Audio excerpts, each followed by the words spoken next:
I think on the subject of Professor Kindiki and how he has chosen to engage Mount Kenya, I couldn't agree more with Odhiambo, because I have kept saying that when you are the people in power, then you must learn to talk to the people, not at them, especially when you are in a democracy like Kenya. Because what happens around the democracy like Kenya, Jagero, is that you have commercial activists and then you have an opposition that is always spewing and selling hate against the government. Now, this hate inflames the emotions of the people to an extent that sometimes they make emotional decisions that are not based on fact or truth. Now, the only way you can be able to drive fact and truth into the people when you are the ones in power is that you must tone down and speak with the people. You must engage in a conversation. And that's what I've seen Professor Kindiki starting to do, which I really applaud. I was watching a clip of him trying to explain the matter of the Nithi Bridge. And I loved the approach, because he was not saying, we will build. No, he was trying to tell the people that, you see what, guys, this bridge has been killing people for some time. And Professor Kindiki was saying, we had Moi here for over 20 years. We tried to negotiate with him to build the bridge. It was not built. We had one of our own, President Kibaki, for 10 years.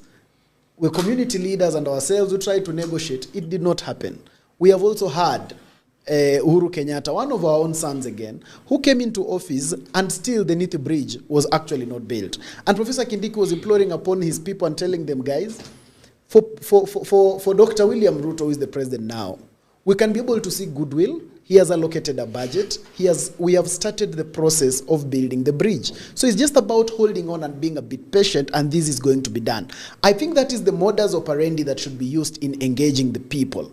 And I agree that that formula will make people of Mount Kenya see through the lies and the narrative driving of Rigathi Gachagua and the opposition. Because without taking that tone, you cannot be able to really debunk their narrative. But when you take that tone, people will start now understanding that, wait a minute, let us put what Rigathi is saying here and what Professor Kindiki is saying here.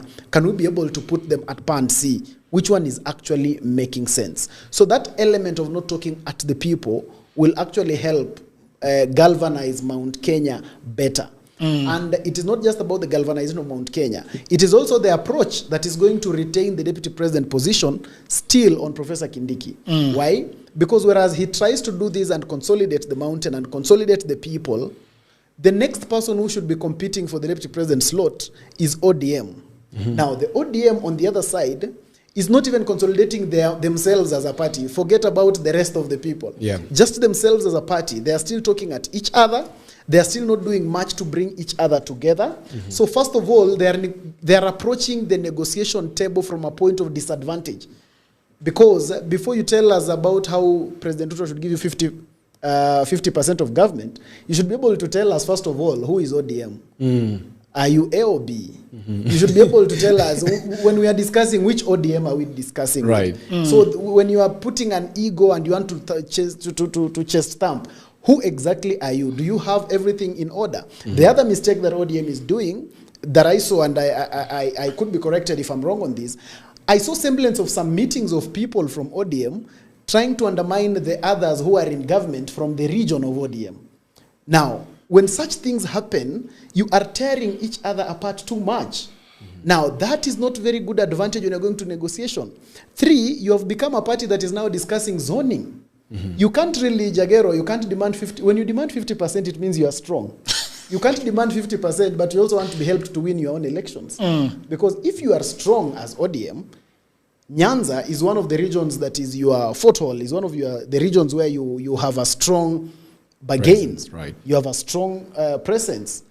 Why should it worry you when other people also put their candidates there? Because it should be obvious that you will just win and they will lose. Yes. The fact that you still need help to win your own seats puts you at quite a disadvantage, and therefore it does not place you at a place where you can actually chest stamp and say we want the deputy president and we also want 50% of government. It's at a point of advantage, at the point of disadvantage. And that, when you juxtapose it with what Kindiki is doing, Kindiki is going far ahead of this game. You can be able to see Jagero. All the governors in Mount Kenya East, none of them is talking against Kindiki. All the members of parliament. Is it because they don't have issues? Of course they have their own issues, but they are solving them somewhere in a WhatsApp group. Then when they get out, they are putting on a united front. That is what ODM should be as at now. But if we are still continuing to have an ODM meeting, one NEC meeting, another one also has another NDC and all that, I think it disadvantages them very, very badly. But even worse is now this story I'm hearing just here right now about the former president of Bunge la Mwananchi. Bunge la Mwananchi might not be all that to the Republic, but Bunge la Mwananchi is all that to ODM. It is a very critical cornerstone. Actually, it is an arm of the ODM government. So it should be treated as such. You don't want to rattle people like that. When you want people to say ODM should be the deputy president, the people who voice the most about these things are Bunge la Mwananchi. They are the people who actually would be voicing such things on behalf of ODM. Who would be able to be saying we want 50%?